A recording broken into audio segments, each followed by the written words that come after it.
Okay, so today I just want to talk a little bit about Japan and its industrial prowess and its scientific prowess. Be looking at nuclear power, semiconductors, rockets, cars, shipbuilding, capital goods, chemicals, physics, and math. Again, not super in depth, like a just like a super quick overview. With nuclear power, there's a picture of the Tokai nuclear power plant. Wait, is that right? Let me just check.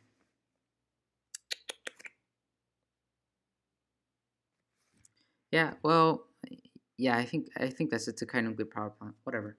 Anyway, that was the first nuclear power plant in Japan. It was built in the '60s, and over the decades, nuclear power became a more significant part of Japan's energy mix and important in safeguarding their energy security. But of course, then the Tohoku earthquake happened in 2011, Fukushima, and now it went from being over like a third of Japan's energy mix to being like under 10% today, and that's caused a big erosion in Japan's nuclear power industrial base, and now there's shortages in manufacturing capacity and shortages in engineers. Not that they want to ramp up production again, and they're being hit by power outages and so forth. But it's hard to just restart overnight. It's something that has been eroding for years now. So there's a containment vessel built by IHI,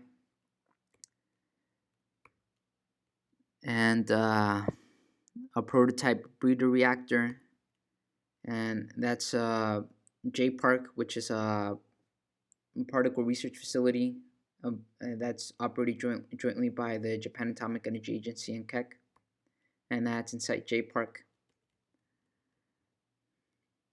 Japan's nuclear lost decade to add to chill to European winter. And there's a bunch of pictures from Mitsubishi and their production of nuclear reactors and containment vessels and control rods and all that stuff. That's all Mitsubishi.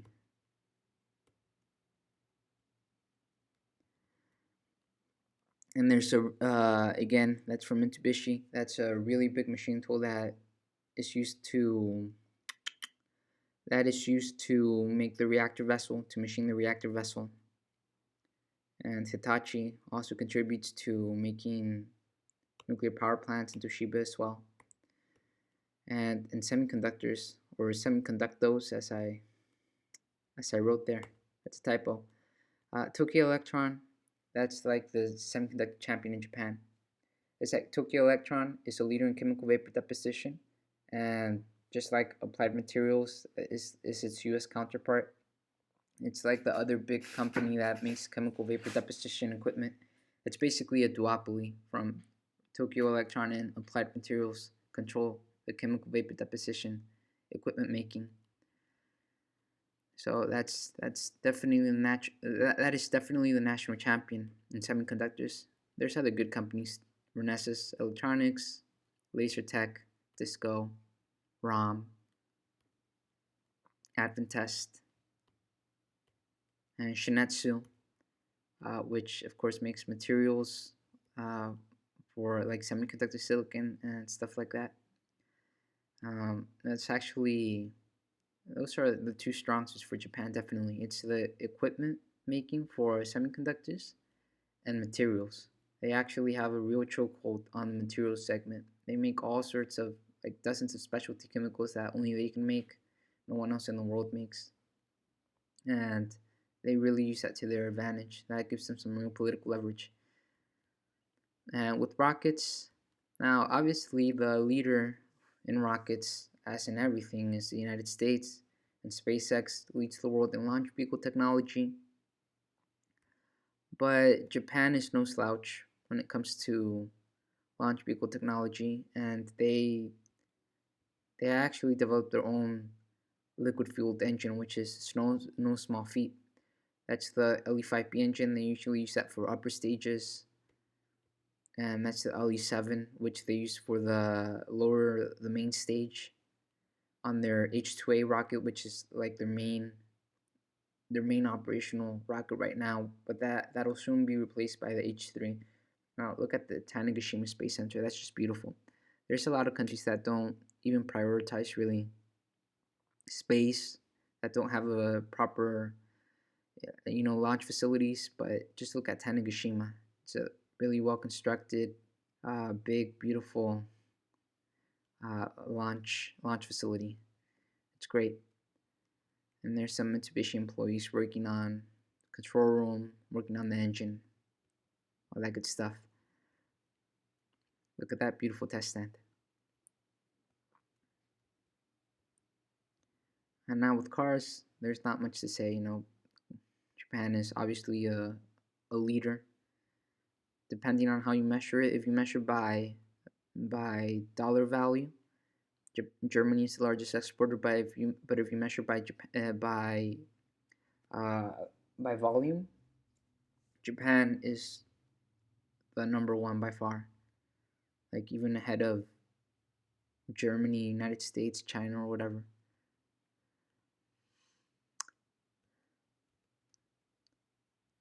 There's Toyota, Honda, Nissan, all the big names, Mitsubishi. The fact about Nissan is that they made the third stage, the solid rocket motor for the H1 rocket, which is the granddaddy of the H2A and the H3 and all the H family of rockets in Japan. They made the motor, the solid rocket motor for the third stage of the H1 in the 1980s. They since sold that aerospace division in the year 2000 to focus on cars, but pretty neat. It's pretty neat. And you could even, it's funny, you could draw a parallel in between how in Japan a lot of the car companies like Subaru and Nissan have or had also an aerospace segment or division. And kind of reminds me how Elon, of course, he has Tesla, which makes cars, and also SpaceX, and they have that thing in common, the founder. And it's kind of the same thing in Japan, where some car companies also do like aerospace stuff, like Mitsubishi, Nissan, Subaru. I think that's pretty neat. And then with shipbuilding, of course, Japan is one of the main leaders. It's lost its leading position in terms of tonnage to Korea, just like it did in semiconductors. But again, just like with semiconductors, it's still a very sophisticated maker of ships, and it's still a leader. It's like right up there with Korea and China, and they're like way ahead of Europe. Although Europe still has some niches that it does well in, like icebreakers and yachts and uh, and cruise ships. Now, with capital goods, Japan is the second largest exporter of machine tools after Germany. Again, that's in terms of dollar value. In terms of volume, I'm not sure, but it might be the same case as with cars, where it's actually the number one by volume. And it wouldn't surprise me because, again, the Japanese or East Asians in general, they just give you really good bang for your buck there. DMG Mori, Okuma, Yoskawa, which makes the the robotic arms. Fanuc. Uh, Wait, no, that's Kubota plant. Kubota. And Fanuc, which also makes industrial robotic arms. Komatsu, which makes construction equipment. And there's also Gigaphoton, which makes DUV light sources, which makes it the only company in the world, along with Cymer, that makes DUV light sources. They have a duopoly on DUV light sources globally, Gigaphoton. And so there's pictures of Gigaphoton, and there's pictures of Cymer, which is in San Diego. And Gigaphoton and Cymer are subsidiaries uh, Komatsu and ASML respectively. With chemicals, of course, Japan super big exporter of chemicals. According to the Observatory of Economic Complexity, it's the 10th largest exporter of chemicals in the world, and I thought that'd be way higher. Maybe there's like some bias in this data, or I'm not sure. But if you look at the Forbes 2000 list, Japan has the largest number of chemical companies listed after China and the United States. So that's like another data point that's a good indicator of how dominant they are with chemicals.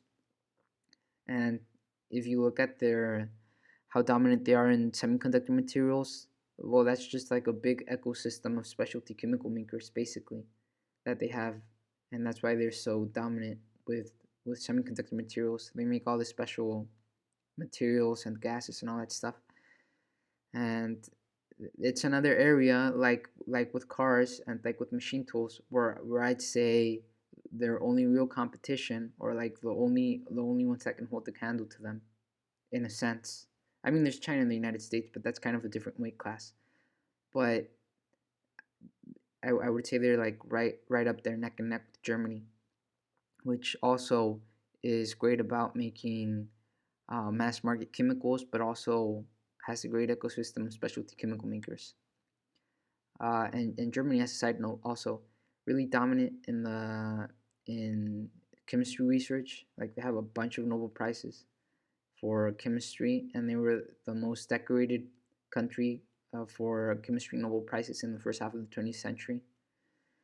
And yeah, again, chemicals and just chemistry research in general, I'd say another area where Germany and Japan are neck and neck. And with physics, they have 12 Nobel laureates in physics, and three of them were US citizens at the time that they received the prize: Sukuro, Shuji, and Yuichiro. But I'd still definitely count them under Japan as well, because they were born and raised in Japan, and they did their undergrad in Japan. And Japan has three synchrotron facilities. There's a bunch of countries that don't even have a single one, and Japan has three.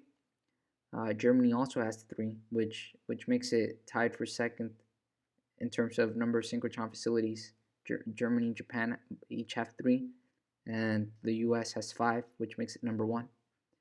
And I guess Switzerland is also kind of number one in a way, because it has CERN, which is of course the biggest Spanish synchrotron of them all. And in mathematics, well, they've got three Fields medalists.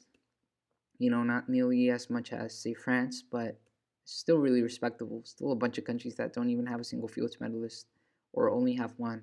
So three Fields medalists is still a whole hell of a lot and real impressive.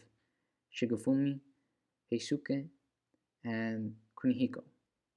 And again, as with the Nobel Prizes in physics, I think like two of these guys also have U.S. citizenship. I might be wrong there, but I think Heisuke and Kunihiko got U.S. citizenship at some point. But again, they were born and raised in Japan, did their undergrad in Japan, so still definitely counting them uh, as an achievement for Japan as a nation. And so please like, subscribe, comment on what I can improve. I know this was kind of meandering. Tell me if you think it's boring or too long, or what topic you'd like to see a video on next. Thank you.